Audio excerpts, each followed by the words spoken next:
እጅ ስጡ በሚለው ትዕዛዝ ታጅቦ የኢራን የእስራኤልና የአሜሪካ ትንቅንቅ ዛሬም ቀጥሏል። Revolutionary Guard, the Iranian military, police, to lay down your arms and receive full immunity or face certain death. ይህ ወደ ኢራን ሚሳኤሎች አከታትሎ እያስወነጨፈ ያለ ግዙፍ የአሜሪካ የጦር መርከብ ነው። የኢራን ሚሳኤሎች ባህሩንና ሰማዩን አቋርጠው እስራኤልና በርካታ የአረብ ሀገራትን የጥቃት ኢላማ ማድረጋቸውን ቀጥለዋል።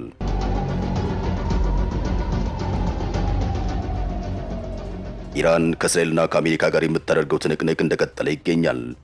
የአሜሪካና የእስራኤል ጀቶች የኢራን ድሮኖችና ሚሳኤሎች ማስወንጨፋቸውን እንዲሁም የአገሪቱን ባህር ኃይል ሙሉ በሙሉ ለማውደም ያለ የሌለ ኃይላቸውን በመጠቀም ላይ ይገኛሉ። በሌላ በኩል ደግሞ ኢራን የአሜሪካን የጦር ሰፈር ያስተናገዱ ናቸው ያላቸውን ያስጠቁኝ እነሱ ናቸው ባለቻቸው የመካከለኛው ምስራቅ የአረብ ሀገራት ላይ ብርቱ የሆኑ ሚሳኤሉና የድሮን ጥቃቶችን እየሰነዘረች ይገኛል። የመካከለኛው ምስራቅ ሀገራት ከተሞች ጭንቅ ውስጥ ናቸው። አዛፋዊ ጥቃቶችም የእስራኤል ከተሞችን እያስጨነቁ ሲሆን እስራኤል ከኢራን ሚሳኤሎች ይከላከላሉ የተባሉትን እጅግ የዘመኑ ሚሳኤል መከላከያዎች ሙሉ በሙሉ ጥቅም ላይ ቢውሉም ሙሉ በሙሉ ጥቃቱን ተከላክሎ መመከት ግን አልቻሉም።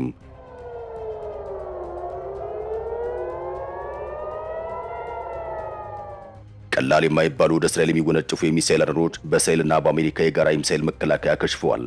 ጥንቅቅ አድርጎ ግን ሁሉንም መቆጣጠር አልተቻለም። ይህም በመሆኑ አንዱ ሚሳኤል በጠባቡ እስራኤል ላይ አፍዝልኮ ሲያርፍ የሚያደርሰው ጉዳት እንዲህ በቀላሉ የሚገመት ነው አልተገኘም። ኢራን ለመደብደብ በርካታ ተዋጊ ጀቶችንና ሚሳኤሎችን ይዞ የተጠጋውን ግዙፍ የአሜሪካ የጦር መርከብ በ4 ባሊስቲክ ሚሳኤሎች አጥቅቻለሁ ስትል አስታውቃለች። ይህ ግዙፍ የጦር መርከብ በ16ኛው የአሜሪካ ፕሬዝዳንት አብርሃም ሊንከን ስም የተሰየመ ሲሆን አሜሪካ አሉኝ ከምትላቸው እጅግ የገዘፉ የጦር መርከቦች መካከል አንዱ እንደሆነ ይነገራል። ጦርነቱን እየመራ ብሎም እንዲሁ የጦርነቱን ሂደት በተመለከተ መረጃዎችን እያቀበለ የሚገኘው የአሜሪካ ማዕከላዊ ኮማንድ ወይንም የሴንትራል ኮማንድ በኢራን በኩል በአብርሃምስ የጦር መርከብ አጠቃ የሚለው መረጃ ሐሰት ነው ሲል ተደምጧል። መርከቧን ማጥቃት ይቅርና በቅርበት ያረፈ የጠላት ሚሳኤል የለም ሲል አስታውቋል። ከሰዓታት በፊት ይኸው የአሜሪካ ሴንትራል ኮማንድ ባወጣው አንድ መረጃ ደግሞ በዚሁ ትንቅንቅ ውስጥ የአሜሪካ ወታደሮች የህይወት መስዋዕትነት አጋጥሟቸዋል ሲል አስታውቋል። ሆኖም ወታደሮቹ የተገደሉ ስንት ናቸው የሚለው ጉዳይ ግን የተሰጠ ምንም አይነት ዝርዝር መረጃ አልታየም። ዘጌት ብሎ በሮይተርስ በኩል በወጣ አንድ መረጃ ማዕከላዊ ኮማንዱን ፖስቱም የአሜሪካ የአገልግሎት አባላት ዩኤስ ሰርቪስ ሜምበርስ የተባሉ 3 አሜሪካውያን እንዲሁም ሌሎች 5 ሰዎች ደግሞ ቆስለዋል ሲል ገልጿል። ከዚህ ውጭም ኢራን የአሜሪካንን ግዙፍ የጦር መርከብ በባሊስቲክ ሚሳኤሎች አከታት እያጠቃው ባለችበት ሁኔታም አሜሪካ በበኩሏ ትራምፕ በማህበራዊ ትስስር ገጻቸው ላይ በሰጡት መግለጫቸው አሜሪካ በኢራን የባህር ኃይል ላይ ትኩረት አድርጋ ከፍተኛ ርብርብ በማድረግ በርካታ የኢራን የጦር መርከቦችን አስምጠናል፣ ቀሪዎቹንም ከጥቅም ውጭ ለማድረግ ከፍተኛ ርብርብ ላይ ሲሉ ተደምጠዋል። እንደ ፕሬዚዳንት ዶናልድ ትራምፕ አብራሪያ ከሆነ አሁን ያለው ወሳኝ ርብርብ የኢራን ሚሳኤልና የድሮን ላንቃዎች መዝጋት ላይ ሆኖም ታይቷል። የኢራን ሚሳኤሎች መተኮሳቸውን ካቆሙ ጦርነቱ እንዳበቃ ይቆጠራል እየተባለ ይገኛል። የመካከለኛው ምስራቅ አረብ ሀገራትና እስራኤል በእነዚሁ የኢራን ባሊስቲክ ሚሳኤሎች ቁም ስቅላቸውን እያዩ ይገኛል። የተባበሩት አረብ ኤሚሬትስ፣ ኳታር፣ ሳውዲ አረቢያ፣ ባህሬን፣ ኩዌትና ኳታርም የኢራንን ከበድ ያለ የሚሳኤል ዱላ የቀመሱ የአረብ ሀገራት ሆነዋል። ዱላው በተለይ በተባበሩት አረብ ኤሚሬትስና በኳታር ላይ ክፉኛ በርቱም ታይቷል።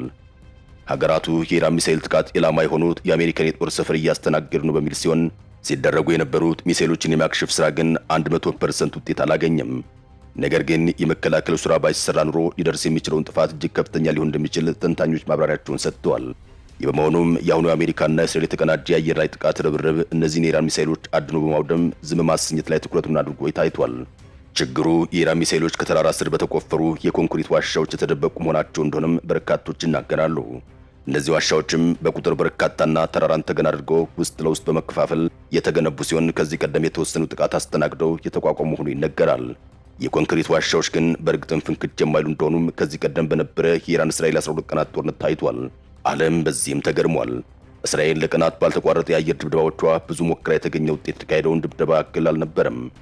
ጥያቄው ይህ እንዴት ሊሆን ቻለ የሚለው ሲሆን የሚሳኤል ከተማ ከሚባሉት የኢራን ምድር ውስጥ የሚሳኤል ማከማቻዎች መካከል አንዱ ይህ ነው።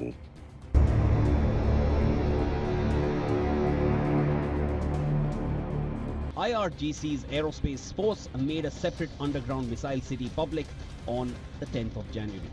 አሁን አሜሪካና ኢራን በአየር ኃይሎቻቸውና በሚሳኤሎቻቸው ለማውደም ከፍተኛ ርብርብ ያደረጉ ያሉት እነዚህን የሚሳኤል ከተሞች የሚባሉትን ምድር እምብርት ውስጥ ያሉ የሚሳኤል ክምችቶችን ነው። ኢራን በአሁኑ ሰዓት ወደ አረብ ሀገራትና ወደ እስራኤል ሚሳኤሎችን እያከታተለች የምታስወነጭፈው ከነዚህ ዋሻዎች በማውጣት እንደሆነም እየተነገረ ይገኛል።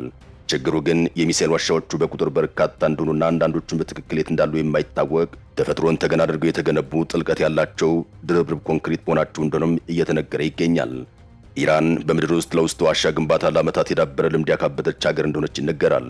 ይህ ሊሆን የቻለውም ከተጀመረው የኒውክሌር ግንባታና የሚሳኤል ጦር መሳሪያ ምርምር አንጻር ጠላቶቼ ጥቃት ሊያደርሱብኝ ይችላሉ ከሚል ስጋት ጋር በተያያዘ እንደሆነም ይነገራል። ኢራንና እስራኤል ትንቅንቅ ውስጥ ከገቡ ጊዜ ጀምሮም እስራኤል እነዚህን ዋሻዎች እንዳነፈነፈች ትገኛለች። የልቧ የሚደርሰውም እነዚህ ዋሻዎች ጥንቅቅ ብሎ ሲወድሙ እንደሆነ እየተናገረች ይገኛል።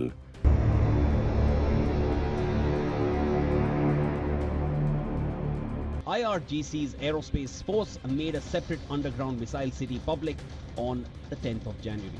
እስራኤልና ኢራን ለመጀመሪያ ጊዜ ወታደራዊ ውጥን የተሰናዘሩት እስራኤል የሂዝቦላህ መሪ የሆነውን ሐሰን ናስራላህን በሊባኖስ በወሰደች የአየር ድብደባ እርምጃ መገደሉን ተከትሎ ነበር።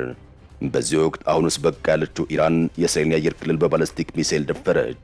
እስራኤልም እንዲህ ተደፍሬም አልቀርም ተገቢውን የመልስ ምት መስጠት አለብኝ በማለት አድብታ ስትዘጋጅ ከረመች።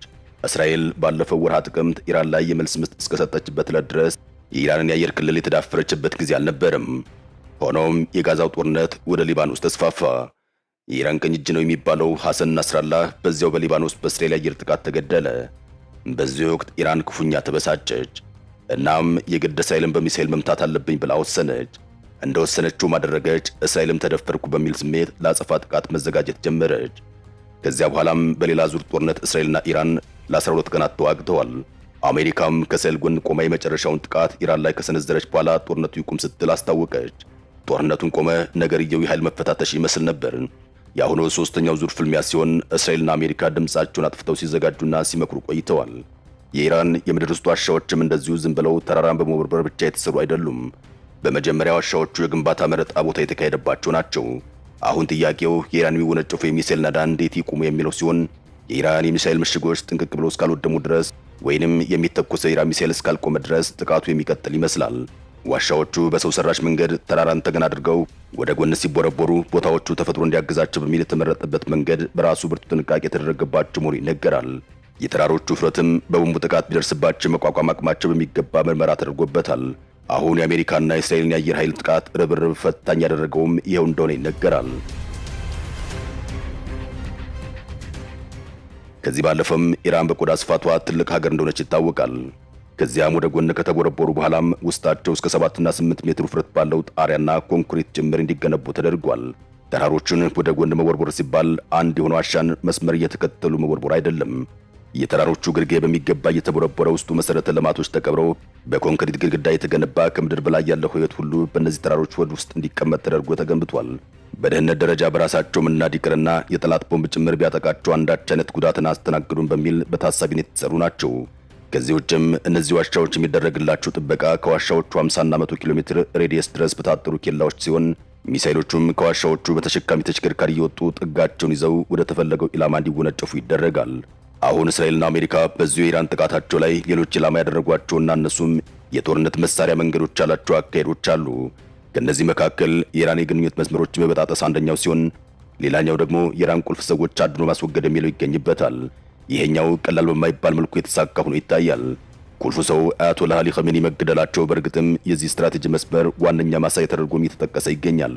በርካታ ቁልፍ ወታደራዊ አመራሮችም በዚህኛውና በቀደሙ የእስራኤል አሜሪካ ጥቃቶች ሕይወታቸውን አጥተዋል። የኢራን መመኪያ እንዲሁም በአገሪቱ ፖለቲካ ምጣኔ ሀብትና የውጭ ግንኙነት ውስጥ ሳይቀር ጉልህ ሚና ያለው የአብዮታዊ ዘብ አዛዥ ጀነራል መሐመድ ፓክፑር በሰሞኑ ጥቃት ተገድለዋል። የአብዮታዊ ዘብ የሪቮሉሽን ጋርድ ጥብቅ ግንኙነት ያላቸው የኢራን ጦር ኃይሎች ጠቅላይ ኤታማዦር ሹም አብዱራሂም ሙሳቪም ከተገደሉ አንዱ ናቸው። አሁን ደግሞ የትኩረት አቅጣጫው ወደ ኢራኑ ፕሬዝዳንት መሱድ ፔዜሽኪያን ሆኗል። እንደሚታወቀው ከወራት በፊት በነበረ ጥቃት የኢራን ጦር ኃይሎች ጠቅላይ ኤታማዦር ሹም የሆኑት መሐመድ ባግሃሪ ሕይወታቸው ካለፉ ወታደራዊ አመራሮች መካከል ይጠቀሳሉ። የኢራን መገናኛ ብዙሃን በአገሪቱ ፕሬዝዳንት መሱድ ፔዜሽኪያን ጽሕፈት ቤት ላይ ጥቃት መፈጸሙን አረጋግጠዋል። ይሁንና ግን በዚሁ ጥቃት ፕሬዝዳንቱ ላይ ጉዳት አለመድረሱ ተዘግቧል። ክትትሉ አሁንም እንደቀጠለ ይገኛል። ሰላም ለመላው ዓለም ይሁን። አበቃን። ሰናይ ጊዜን ተመኘን።